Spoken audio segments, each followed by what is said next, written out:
SBI Cards IPO, record demand seen. Price reservation, expected listing date. About 1.3 crore shares or about 10% of the issue size is reserved for SBI shareholders.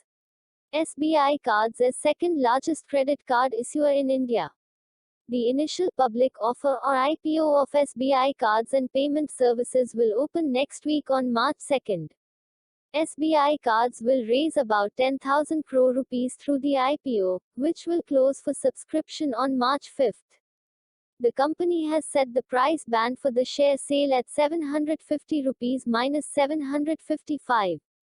SBI Cards is 74% owned by SBI while Carlyle Group owns the remaining 26%. Carlyle bought the stake in 2017 from GE. As part of the IPO, SBI will divest 4% of its stake, while Carlyle will sell 10% of its stake. SBI Cards IPO comprises issue of fresh equity shares aggregating to 500 crore rupees and an offer for sale of nearly 13 crore shares. SBI and Carlyle Group will offload 3.73 crore shares and 9.32 crore shares respectively. Analysts expect strong demand for shares of SBI Cards. It is an excellent opportunity for IPO traders to flip it on the opening pop and expect a record demand for this issue, HDFC Securities said in a note. The firm's post-issue market capitalization is estimated at up to 70,891 crore rupees. Investment banks Axis Capital, BofA Securities, Nomura and SBI Capital Markets are managing the IPO. Lot size. The lot size of SBI Cards IPO has been fixed at 19 equity shares. Or in other words, bids can be made for a minimum of 19 equity shares and in multiples of 19 equity shares thereafter. Link in Time India Private Limited is the registrar of the IPO. Listing. SBI Cards shares are proposed to be listed on the BSE and NSE. The listing of shares may happen on the 16th of March, according to brokerages. Reservation, discount for employees and SBI shareholders. SBI Cards IPO includes a reservation of 18.4 lakh shares for eligible employees. An employee discount of 75 rupees per equity share will be offered to eligible employees. The maximum bid amount under the employee reservation portion by an eligible employee cannot exceed 5 lakh rupees. About 1.3 crore shares or about 10% of the issue size is reserved for SBI shareholders. SBI shareholders who had SBI shares as on February 18, 2020, can apply under the SBI shareholders category. SBI Cards is second largest credit card issuer in India, with about 18% market share in terms of the number of credit cards.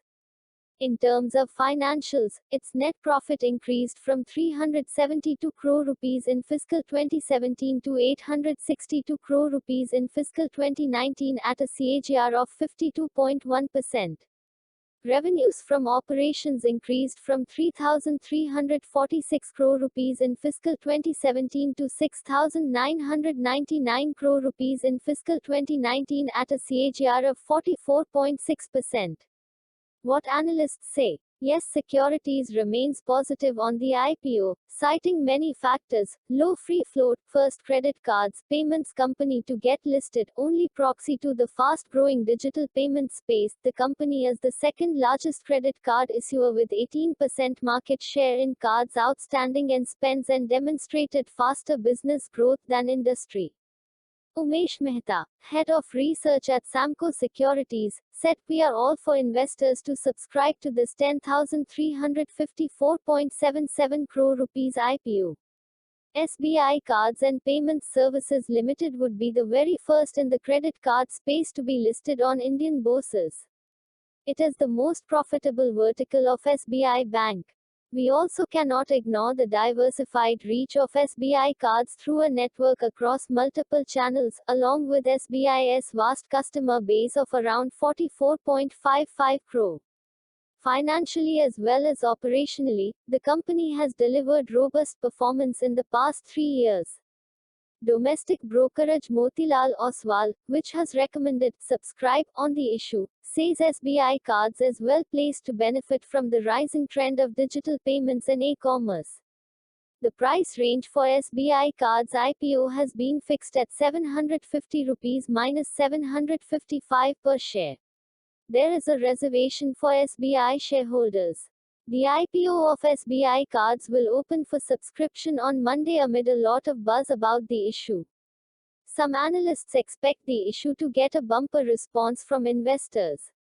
SBI Cards and Payment Services Ltd, the credit card subsidiary of the country's largest lender State Bank of India (SBI), aims to raise over 10,000 crore rupees through this initial public offering.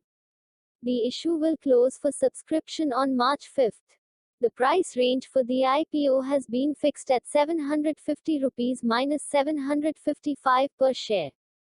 Financials. SBI Cards revenue model includes both non-interest income, primarily comprised of fee-based income such as interchange fees, late fees and annual fees, among others, as well as interest income on the receivables when cardholders roll over their dues. The share of interest income was 52% of the total income in FY19, falling from 56% in FY17. The share of non-interest income has improved to 48% of the total pie from 39% in FY17. Revenues and profit have more than doubled over the past 3 years.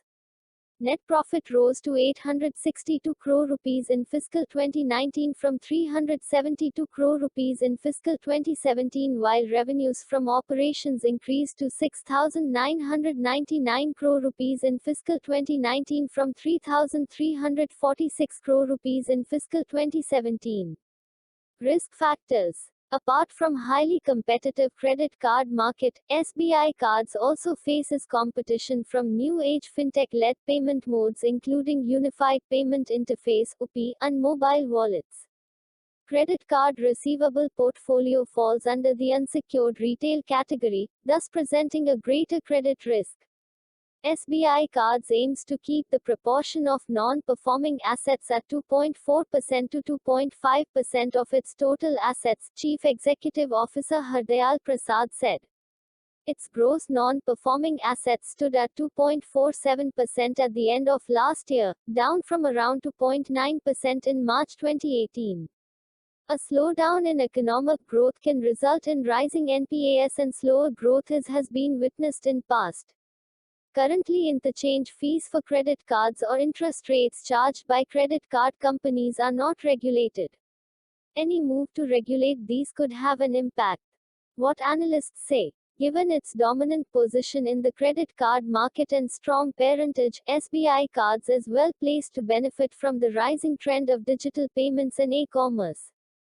At the upper price band, the offer is valued at 12.6 times FY20 estimated book value on annualized and fully diluted basis, and 45.8 times estimated FY20 earnings. Strong growth, stable asset quality and superior return ratios provides comfort and justifies premium valuation. Further, being the first in the segment to get listed, it could generate high investor interest, said domestic brokerage Motilal Oswal, which has recommended subscribe to the IPO. Angel Broking also recommends subscribe to the issue.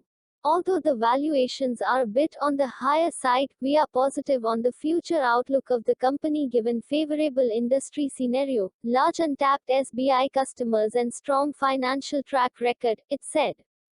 Vinod Nair, head of research at Geojit Financial Services, says SBI Cards also has the strong parentage of SBI, which provides access to its extensive branch network and is also the first in credit card industry to be listed, which could give it a premium valuation.